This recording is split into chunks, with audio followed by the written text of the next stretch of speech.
A man wakes up in a hospital bed with part of his leg gone, and the most chilling detail isn't the surgery, it isn't the silence, it's the order of what happened next. Because according to Thomas Markle, the press got there before his own daughter did. Let that sit with you. A journalist already waiting outside while the phone never rang. And when something finally arrived, it wasn't a voice, it wasn't a visit, it was a letter. And suddenly, this isn't just a family story anymore. This becomes something colder, something calculated, something that feels like it's been hiding in plain sight while everyone argued about the wrong things. Because here's the detail that refuses to go away, the one that quietly sits under everything like a ticking clock. A phone number, one phone number. According to Thomas Markle's son, it hasn't changed in 15 years. Same digits, same line. Through a wedding, global fame, interviews, deals, grandchildren, and medical emergencies that would bring most families crashing back together. And yet, nothing. No call, no text, no moment where that line lit up. Just silence, sitting there,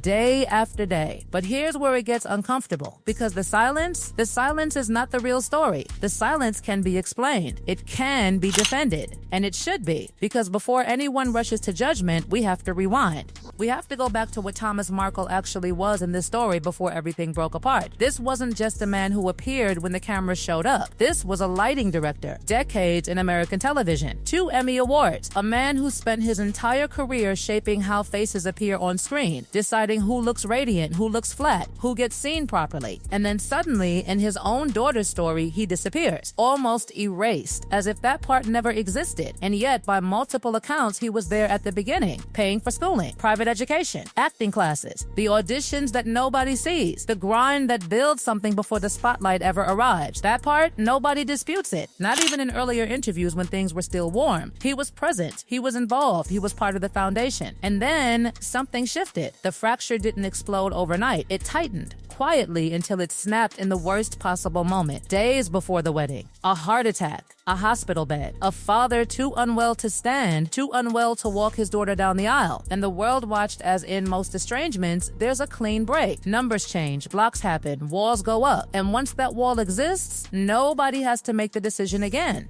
It's done. But this is different. This is an open line that never gets answered. And that's not passive. That's active. That's a decision that has to be made again and again and again. Every day, every morning, every night. The phone exists. The number works. The connection is still there. And nobody picks up. Now think about what that means structurally. Because this is where it stops being emotional and starts becoming something almost strategic. In diplomacy, there's a concept, a back channel. Even when two sides are publicly at war, they keep one line open, quietly, because that line is the difference between conflict and catastrophe. And here, that line exists. It just rings and rings and rings. And that's why this story doesn't resolve, because it's not a clean break. It's not a closed door. It's something much harder to explain. An open door that nobody walks through. And then comes the hospital, because this is where everything tightens into one moment that people can't unsee. A man in his 80s, multiple health crises behind him, a stroke, heart attacks, and now an amputation, alone in a foreign hospital. And once that timing enters the frame, everything else begins to rearrange itself in a way that is almost impossible to ignore. Because suddenly the question is no longer just about distance, it is about intention, about whether that response was meant for a man in a hospital bed or for the audience already gathering outside the door. And that distinction, quiet as it is, carries more weight than every loud accusation that came before it. Because this is where the story widens, and it stops being contained within one relationship and starts echoing into another, into a second older man standing in the same narrative with a different role